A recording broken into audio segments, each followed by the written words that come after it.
Greg, you've got a couple of minutes. Can you give us your journey as well, and then we'll jump into panel discussion. Yeah, sure. Yeah, welcome everybody. I guess, yeah, thanks. You covered off all that technical stuff really well, which was great to see. I'm just trying to share my screen at the moment.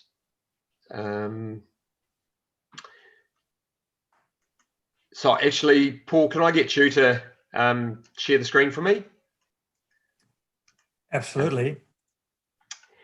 And because I guess, you know, there is a lot of fantastic information out there for farmers that are wanting to learn more about the technical aspect, about the how of regenerative agriculture. And, you know, that's come a long way in the last 4 or 5 years. You know, we've got Quorum Sense, which has got, you know, a wealth of farmers sharing information and questions. And then, you know, like in Hawke's Bay here, we've got Hawke's Bay Regenerative Ag Group. I know Taranaki has one, I think Manawatu as well. You know, there's these groups of support, and I just encourage anybody that you know, is interested in venturing into regenerative agriculture to get in contact with people that live, you know, in your area, get some, you know, boots on the ground, learn from their experiences. You know, I guess, you know, like we've been making mistakes in this area for over a decade now, and so, you know, you do learn a few things along the way. And I think, you know, part of being a regenerative agriculture, you know, it is a whole lot more cooperative. You know, just not only in its approach to how we work with the land and with the environment, but also, you know, how we share information as well. So is that screen coming up, Paul? It should be now. I think, is everybody seeing this? Should work? No, I can't see it anyway. But I guess what I was going to talk about really, you know, the how is all out there for anybody wanting to learn about regenerative agriculture. There's enough people doing it now, enough people really excited about the results that they're seeing. And, you know, I guess the data's coming in because everyone always says, you know, show us the money. And like even on our farm, we're also like we've got ag research scientists coming here tomorrow, so the research is being done. But in the meantime, you know, as a farmer, you can see it with your own eyes, and you just feel it. I mean, you know, like Maya talked about the joy of farming, and I think that is part of it. You know, it is, you know, you fall in love with farming and you know, reconnecting with nature. And so you know, and therefore, you know, there's mental health aspects of again why you'd want to get involved with this approach to farming. So just briefly, because I know I've only got a couple of minutes, but our farm Mangarara is 600 hectares, a sheep and beef farm, which is, you know, transitioning, you know, to be a farm of the future, and you know, trying to look at all the challenges that are coming at us, you know, both adapting to climate change. You know, the reality is, I think, you know, shit's getting real on planet Earth now, and I do believe that the changes that are coming over the next 10 years are probably more than humanity has ever seen, you know, period. And so, you know, that is scary for a lot of people, but I think it's exciting because I do believe that the solutions are already here. And basically, it comes down to farmers and how we produce our food to be the heroes and saviors of the day here, because we have the ability to turn it around. You know, we can fix the biodiversity crisis with how we grow food by, you know, incorporating more nature on our farms. We're a climate change solution. We can sequester way more carbon than what our country like New Zealand emits. The data is still coming in on our ability to sequester it through the soil, but I think, you know, early indications are that, you know, we can increase soil carbon in New Zealand. We can also increase the amount of trees that we have in our landscapes, silvopasture, agroforestry, things like that. You know, I think we could easily as a country be 200 or 300% carbon positive, sequestering more carbon than what we emit. And then, you know, globally there is health crisis and health issues. Again, food produced, for a regenerative system, getting a lot of the chemicals out of that food production is going to make people healthier. And then also, and there's just that whole equity and making our farms more resilient too, because the climate challenges and potential future of energy, fossil fuels and that. So our farms are a lot more resilient than a conventional approach. That's all flicking through rather fast. Sorry, there was a mistake. That's all right. But flick through to the Albert Einstein quote. This one just keeps coming back to me time and time again. And I think so much of the solutions that often politicians and that come up with is using the same thinking that created the problems. For example, in New Zealand, okay, we've got a carbon problem. Let's just plant lots of pine trees. That is the same sort of reductionist industrial thinking. And just flick on, Paul. From ego to eco, again, is another massive change that we have to make.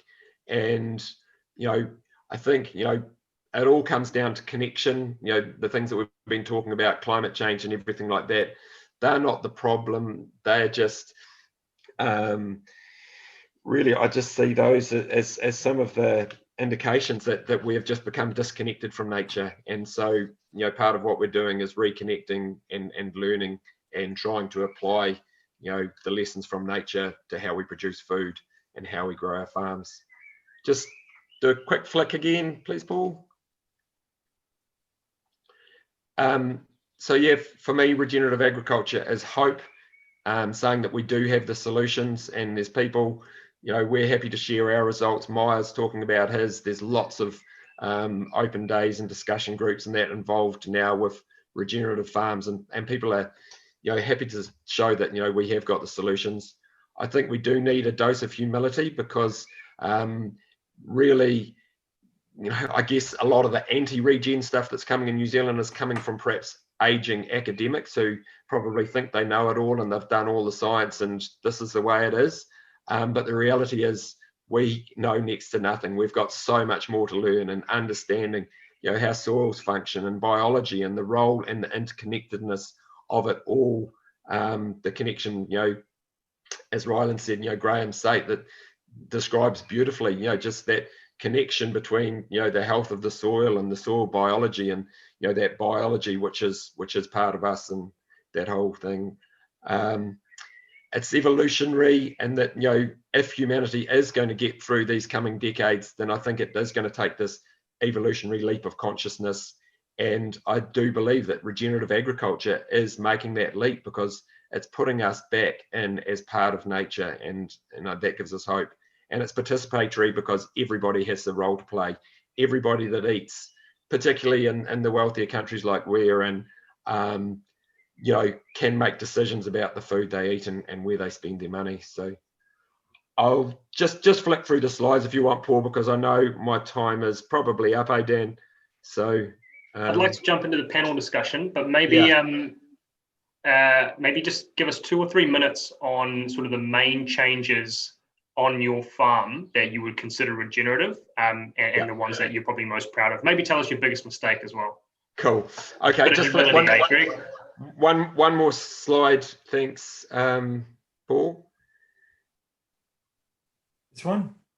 So just an overview of the farm. It is a focus on healthy food, caring for our animals, the regenerative land stewardship, and then that does tie into the whole community and economy thing, and education is also a big part of it. The biggest change that I think we've made is around grazing animals and holistic grazing management. Perhaps if you just go back to the cows, Paul.